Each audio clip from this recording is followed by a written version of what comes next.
a cikin Gospel of John chapter 5 verse number 30 yake cewa bayan umarnin kansa to ga shi a cikin Qur'ani aga da izinin Allah ake da izinin Allah da izinin Allah da abin da Allah maɗaukakin sarki ya umarce shi aikata kake aikata ba Allah bane annabi sallallahu alaihi wasallam annabi sallallahu alaihi wasallam ya ba da bishara zuwa annabi Muhammad sallallahu alaihi wasallam a cikin Bible din ya zo a cikin Gospel of John chapter 16 verse number 14 annabi sallallahu alaihi wasallam yake cewa ina da wasu abubuwa da zan gaya muku amma ba za ku jume su a yanzu ba amma akwai wanda zai zo da ruhin gaskiya zai dai da ruhin gaskiya zai ringa ba ku abubuwan da zai ringa ba ku labaran abubuwan da su ringa zuwa nan gaba sannan baya magana akan kansa sannan zai shirin da ku akan dukkan gaskiya sai muka duba ya bada bishara zuwa annabi Muhammad sallallahu alaihi wasallam ma'ana zai ringa ba da labarai na abubuwan da su annabi sallallahu alaihi wasallam ya zo a cikin Gospel of John chapter 14 verse number 1 annabi sallallahu alaihi wasallam yake cewa ku yarda da Allah kuma ku yarda ma'ana ku imani da Allah kuma ku imani muka duba annabi sallallahu alaihi wasallam ya ce a yarda Allah kuma a imani da shi a yarda Allah fa a imani da shi ne ba Allah bane ba Allah bane kamar da muka faɗa ba ya zo a cikin book of Mark chapter 12 verse number 26 to 32 annabi Isa alaihi salatu wasalam wannan babban malamin ya tambaye shi yake cewa umarni ne mafi girma yake ma'ana shine Allah ɗaya ne annabi Isa alaihi salatu wasalam yake cewa umarni ne mafi girma yake cewa Allah ɗaya ne yake cewa Allah ɗaya ne yace ya ku bani Isra'ila yake cewa ku saurara Allah ɗaya ne Allah ɗaya ne yake cewa ka so Allah da zuciyarka da gangar jikinka da ruhinka da ƙarfinka haka annabi Isa alaihi salatu wasalam yace ka so Allah da ruhinka da gangar jikinka da ƙarfinka annabi Isa alaihi salatu wasalam shine faɗa haka muka duba tambayar sa aka yi ba aka ce mu waye aka ce wani umarni fi girma ce Allah ɗaya ne yace ka so Allah da umarnin da ma'ana da ƙarfinka da gangar jikinka da duk abin da kake shi ka so Allah da haka da zuciyarka muka duba annabi Isa alaihi salatu wasalam ya nuna shi ba Allah bane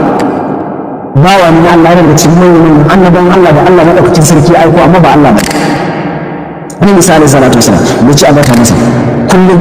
ya zo a cikin Alqur'ani cikin suratul Maryama muka duba chapter 19 verse number 30 yake cewa qala inni abdullah atina kitaba wa ja'alni nabiyya yake cewa shi bawan Allah ne to sabon almata Allah yake cewa shi bawan Allah ne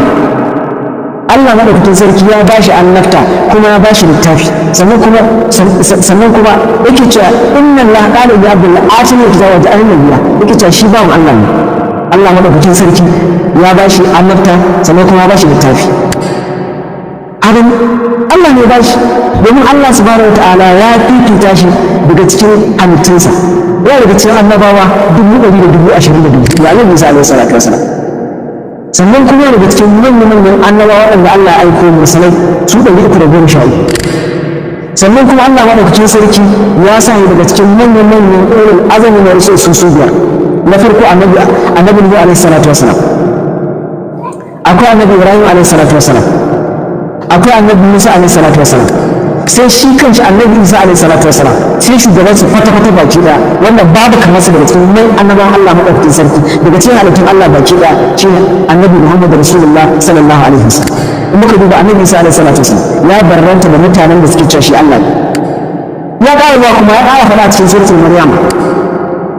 a cikin chapter 19 verse number 36 yake cewa wa inna allaha rabbi wa rabbukum fa'budu hadha siratun mustaqim haka annabi Isa alaihi salatu wasallam yake cewa lalle Allah shine ubangiji kuma shine ubangiji ku bauta masa Allah is my Lord and your Lord really Allah is my Lord and your Lord worship him this is the way that is straight haka annabi Isa alaihi salatu wasallam this is the way that is straight annabi Isa alaihi salatu wasallam haka ya amsa masa but annabi Isa alaihi salatu wasallam ba Allah bane to ya samu almighty Allah almighty God created from the death there is no God but Allah Allah is one and only the God not begotten is one and only Allah Ta'ala had power to do anything in this world look at this everything Allah Ta'ala created everything in this world Allah ne halicci da abin da gani da ka sani da abin da baka sani ba. Annan Allah ya halicci komai, ba a bauta ma kowa sai Allah. Allah dai ba a bauta ma kowa sai Allah. Annabi Isa alaihi salatu wasalam babu wani guri a cikin littafin babu ko da guda daya inda yace shi ne Allah madaukakin sarki a bauta masa. Allah alaihi salatu wasalam ya barranta da wanda yake bauta masa. In kai kirista ne to dole ka da annabi Muhammad sallallahu alaihi wasallam, kuma sai ka dinga bauta ma Annabi Isa alaihi salatu wasalam, saboda ba shi ba Allah bane, ba Allah bane. Ya ce shi ba umarnin komai sai da umarnin wanda ya turo shi. Kuma sannan ya ce annabi ma faɗa ya ce shi ya ce annabi Isa mutumin fa da Allah ya aiko shi yake mu'jiza da ayoyi, kaga Allah ne ba shi wanda Allah ya lamunce masa, kaga Allah ne ya lamunce masa. Annabi Isa ba Allah bane, annabi Isa ba dan Allah bane, annabi Isa ba dan Allah bane, annabi Isa alaihi salatu wasallam ba dan Allah bane. Allah ne halicce shi amma ba dan Allah bane, Allah ne halicce shi. Babu wani guri ko da guda daya inda annabi Isa alaihi salatu wasallam ma'ana shi da kansa yace shi Allah ne.